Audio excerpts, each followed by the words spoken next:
একটুখানি আলু কাবলি বানাবে বলে বলেছিলাম বিট নুন আনতে, সেইটুকুও মনে করে আনতে পারে না। এসব কাটাকুটি করতে হবে এখন। কটা বাজে এখন? কটা বাজে?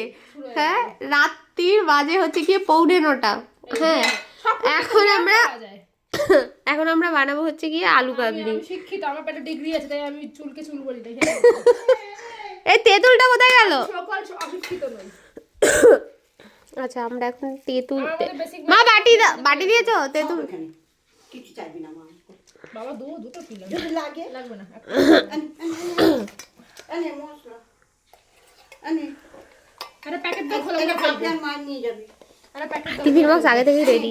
এই তো এটার মধ্যে তোমাকে পাঠিয়ে দেবো বাবা। ওই তো এটা কি? থেকে বাড়ি থেকে দিয়ে দেবো। তোর বাড়িতে আরো দুটো বক্স আছে। তাতে বেশি এত বাসন কোসন কিসের জন্য? যদি বাইরে আমার প্যাকেট দাও, আমি ফেলবো। খাবে বলে মানুষের এত বাসন লাগে? ওটা চিল্লাচ্ছ কেন? একটা প্যাকেট দাও। এইটুকু মশলা? আমার সামনে বেশি এই বাবা চিল্লে যাচ্ছে তখন থেকে। এইটুকু মশলা কম কতটা পেটে দেবে? কম হবে। আমার চারটা কম হবে।